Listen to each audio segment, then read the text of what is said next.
સમાજો માટે એમણે ખૂબ કામ કર્યું છે। ત્યારે હું તો આમંત્રણ આપવા માટે આવ્યો છું આપને। ગાંધીનગરમાં 26મી જાન્યુઆરીની રાત ને 27નો સવાર રાતના 3 વાગે ક્ષત્રિય ઠાકોર સેનાના નામથી એક મહાસંમેલન બોલાયું છે। છેલ્લા ઘણા વર્ષોથી લાઈક 15 વર્ષથી તો તમે જોતા હશો કે અમે સમાજનો વિકાસ કેવી રીતે થાય, સમાજમાં ઉપયોગી કેવી રીતે થઈ શકાય, એના માટે 15 વર્ષથી અમે કામ કરી રહ્યા છીએ।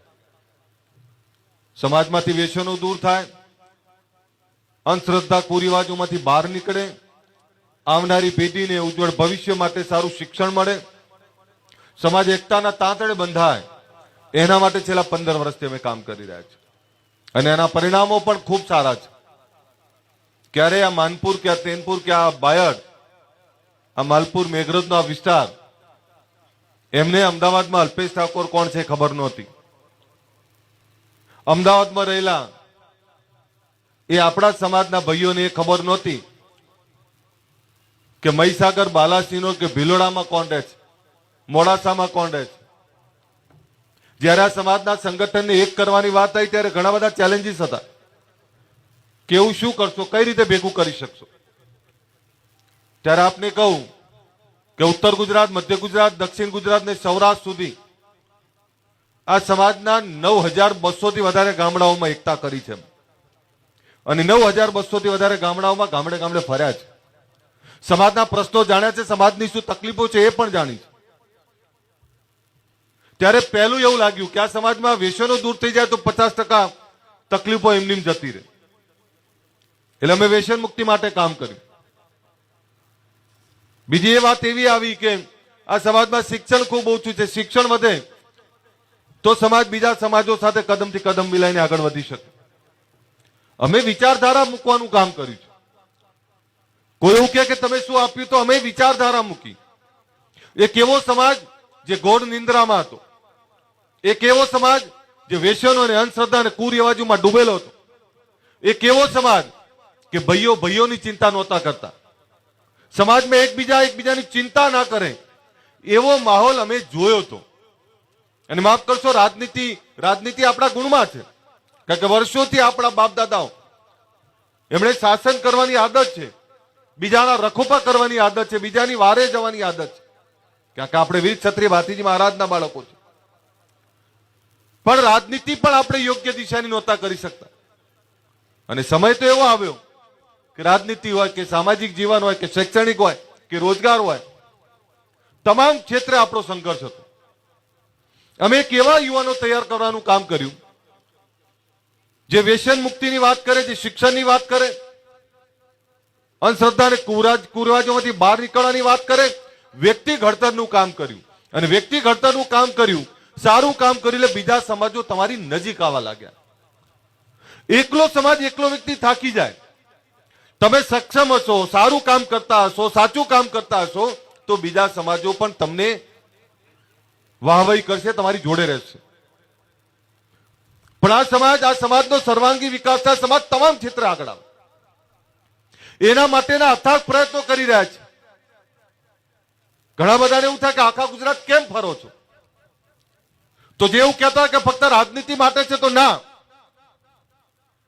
આ સમાજનો તમામ દિશાઓમાં વિકાસ કરવો છે, એ ચાહે રાજનીતિ હોય, શિક્ષણ હોય, રોજગાર હોય, તમામ દિશાઓમાં સમાજ આગળ વધવો જોઈએ અને એના માટેના પ્રયત્નોને મથી રહ્યા છીએ અમે।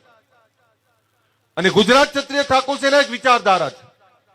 તમે સ્વામિનારાયણ સંપ્રદાયનો અભ્યાસ કરજો, સ્વામિનારાયણ સંપ્રદાયમાં આહારના વિકાર અને વ્યસન મુક્તિની જ વાત કરે છે, તામસિક ખોરાકથી દૂર રહેવાની વાત કરે છે, એ લસણ ડુંગળીની એ ના પાડે છે એ લોકો। જ્યાં તમારો સ્વભાવ ગરમ થતો હોય, તમને ગુસ્સો જલ્દી આવે એવા ખોરાકથી દૂર રહેવાની વાત કરે અને સાથે વ્યસનોથી દૂર રહેવાની વાત કરે। કોઈ માણસમાં એબ ના હોય, નશાખોરી ના કરતા હોય તો સાહેબ એની તકલીફો 50% તો આપોઆપ ઓછી થઈ જાય। સ્વામિનારાયણ સંપ્રદાયમાં માનનારો માણસ જેની આવક ઓછી હોય તેમ છતાં સુખી હોય છે, એનું કારણ શું?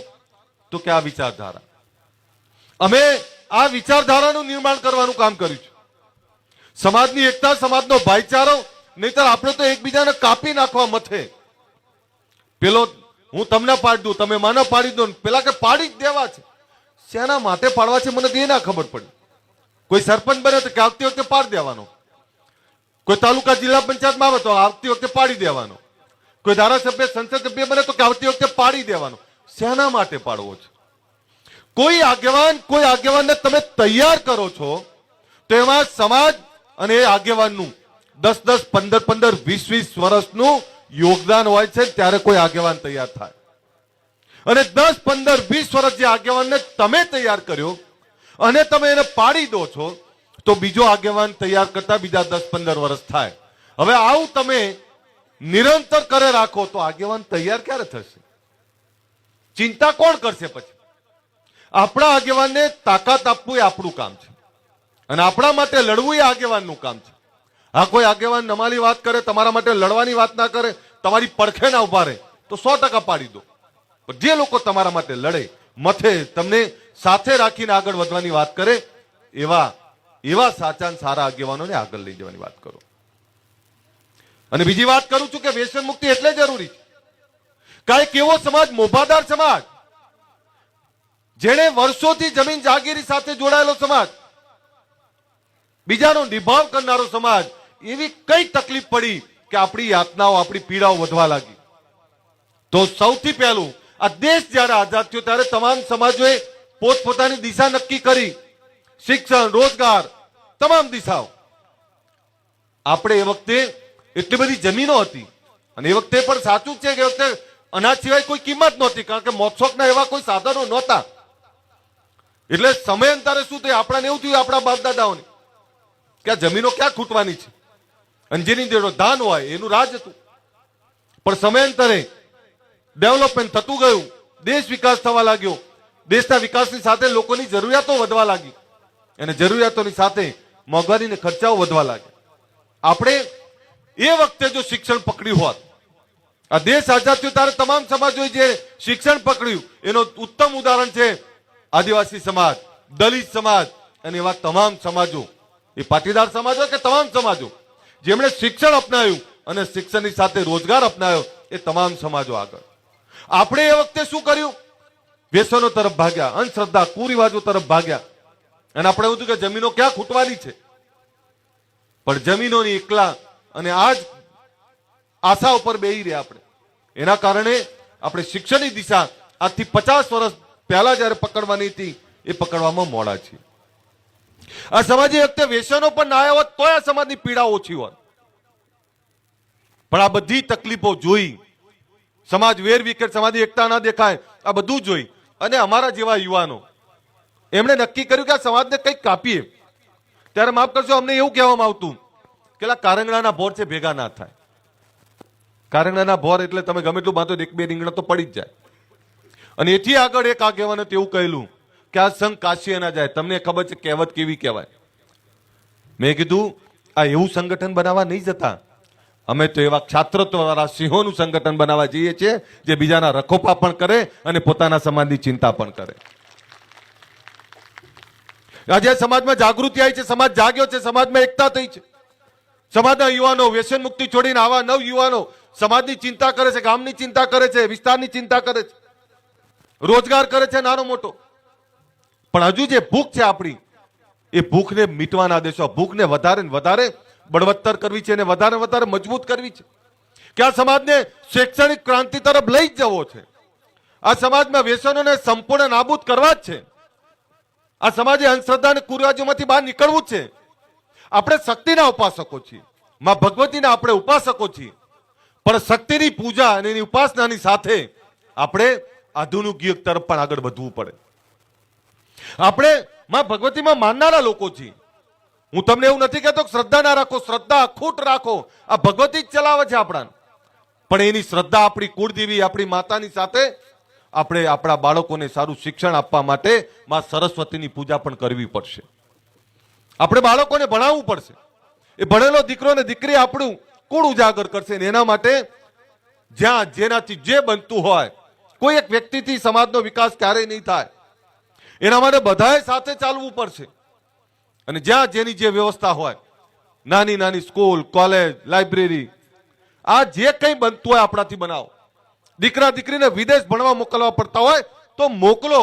ધંધા રોજગાર માટે મોકલવા પડતા હોય તો મોકલો. જેને પ્રદેશ છોડ્યો વિકાસ માટે બધાનું ડેવલપમેન્ટ થયું છે. એટલે આપણી આવનારી પેઢીને ભણાવો, ધંધા રોજગારની સારી દિશા નક્કી કરો, અને એના માટે ગાંધીનગરમાં એક સારું ભવનનું નિર્માણ કરવા જઈ રહ્યા છે. એનું નામ આપ્યું છે સરસ્વતી ધામ. એ સરસ્વતી ધામનું ગાંધીનગરમાં નિર્માણ કરવા જઈ રહ્યા છે. એનું આમંત્રણ આપવા માટે આવ્યો છું. એટલે ઘણાને એવું થાય કે રાતે 3 વાગે શું, તમામ સમાજો આગળ વધી ગયા, ત્યારે એક મેસેજ આપવો છે કે અમે હવે ઊંઘતા નથી, અમે જાગ્યા છીએ, અને અમે રાતના 3 વાગે ભેગા થઈને અમે આહવાન કરવાને છે કે હા અમે આવી રહ્યા છીએ. નામ આપ્યું છે અભ્યુદય. એટલે ખૂબ સુંદર સમય આવવાનો છે. દેવસિંહભાઈ, મિનિંગ તો એ જ થાય. અભ્યુદય મહાસંમેલન નામ આપ્યું છે કે આવનારો સમય અમારો છે, આવનારી પેઢીનો છે. અને આવનારી પેઢી માટે જ્યારે આપણે સારા વિચારો સાથે આગળ વધતા હોય ત્યારે તમને બધાને 2 હાથ જોડીને આમંત્રણ આપું છું કે 26ની તારીખ, 27ની સવારના 3 વાગે તમે બધાએ સમર્થન કરવા, આશીર્વાદ આપવા માટે અને આ મહાયજ્ઞના ભાગીદાર બનવા માટે પધારો એવી આ બધાને વિનંતી કરું છું. આ સમાજે અમને ખૂબ નામ આપ્યું છે, આ સમાજે પ્રેમ પણ ખૂબ આપ્યો છે, ત્યારે જીવતા જીવતીનું ઋણ અદા કરવા માટેનો અમારો આ પ્રયત્ન છે. આપણે કાલ જતા રહીશું, પણ આવનારી પેઢી માટે કયું ભવિષ્ય, શું મૂકીને જઈએ છીએ, આપણા બાળકો એ યાદ કરશે. ત્યારે આ બધાને વિનંતી કે 3 વાગે 26મી અને 27ની સવારે આપ બધા પધારો. આવશો ને બધા? આવવાના હાથ ઊંચો કરો જે આવવાના. અમે બહેનોને બોલાવી છે, બહેનો પણ આવે. 2 હાથ ઊંચા રાખીને તાળીઓ પડે, ખબર પડે કેટલા આવવાના છે. ભાઈ ખાલી ખાલી ના કહેતા હો, એકલા ના પડીએ ત્યાં. અમે એકલા રાહ ના જોઈએ. બીજું, હમણાં હું જોઈ રહ્યો હતો કે જ્યારે જ્યારે સમાજનું કોઈ સંમેલન થાય, કેટલાક લોકો એને રાજનીતિ સાથે જોડે છે, રાજનીતિક મેસેજો છોડે છે, જાણ કે કોઈની રાજનીતિ લૂંટાઈ જવાની હોય ને એવી વાતો કરે છે. આમાં બધા આવી ગયા, તમામ પાર્ટીઓ. પણ તમે નવી પેઢીને તૈયાર નહીં કરો, જે પેઢી તૈયાર થઈ છે એને મજબૂત નહીં કરો તો થાકી જશો. આવનારી 2-3 પેઢીને તૈયાર કરો કે અમારા પછી કોણ, પણ આપણા મારે તૈયાર કરવા પડે તો બીજા. આ ગુજરાત ક્ષત્રિય ઠાકોર છે ને આયા પછી કેટલા યુવાનો તૈયાર કર્યા છે, હજારો યુવાનો તૈયાર કર્યા છે, અને તમામ ક્ષેત્રમાં નેતૃત્વ કરે છે. પણ જે લોકો સામાજિક મેળાવડા, દરેક સમાજના સામાજિક મેળાવડા થાય છે. અત્યારે દેવસિંહભાઈ એ પાટીદાર સમાજના સંમેલનમાં જવાનું છે, એમ દરેક સમાજના મેળાવડા થતા હોય છે. કોઈ રાજનીતિની ચર્ચા તો કરતું નહીં, તો આપણે ભેગા થઈએ ત્યારે જ કેમ રાજનીતિની વાત કરે છે? એટલે એમાંથી બહાર નીકળો, સમાજની સારી વાત પકડો, સમાજને સારી દિશા તરફ આગળ વધવાનું કામ કરો. જે લોકો સારું કામ કરે છે, એ એક વ્યક્તિની સેવા કરે છે કે 1000 વ્યક્તિની સેવા કરે છે કે લાખો વ્યક્તિની સેવા કરે છે, જે કોઈ સારું કરે છે એને અભિનંદન આપો, એને મદદરૂપ થાવ, બાકી કોઈને નડતરરૂપ ના થાવ. આ બધા આટલી મોટી સંખ્યામાં જોડાયા છો, આ બધાનો ફરીથી આભાર. મારે અમદાવાદ ગાંધીનગર પહોંચવાનું છે અને એટલે મોડું થાય છે, એટલે હું ધવલસિંહભાઈની મંજૂરી લઈને નીકળું છું. પણ આ બધાને ફરીથી વિનંતી, તમારા કુટુંબ કબીલા માટે પ્રેમ કરતા હોય ને, માફ કરશો, દારૂ ના પીતા, માફ કરશો. અને તમને એ કહી દઉં કે હજારોની ભીડમાં કોણ દારૂ પીધેલું મારી નજીક આવે તો મને તરત ભપકો આવી જાય. એટલે જે કોઈ અહીં બેઠા હોય કોઈ કદાચ, તો ઘરે જઈને છોડ દેજો. તમારા બૈરા છોકરાઓ માટે, પત્ની, કુટુંબ કબીલા માટે પ્રેમ કરતા હોય અને બાળકોને પ્રેમ કરતા હોય ને, તો ક્યારે નશો ના કરતા. અને આપણી ઘરમાં રહેલી, આપણે શક્તિના ઉપાસકો છીએ, ત્યારે આપણા ઘરમાં રહેલી આપણી સ્ત્રી એ માના રૂપમાં છે, દીકરીના રૂપમાં છે, પત્નીના રૂપમાં છે કે બહેનના રૂપમાં છે, એને સન્માન આપો અને સન્માનની સાથે એના દરેક નિર્ણયોમાં સહભાગી કરો. આ બધા આ જ રીતે સમાજની સેવા કરતા રહેશો, એ જ વિનંતી સાથે મારી વાત પૂરી કરું. અસ્તુ. જય હિન્દ, જય જય ગરવી ગુજરાત. ખૂબ ખૂબ આભાર સાહેબ આપનો.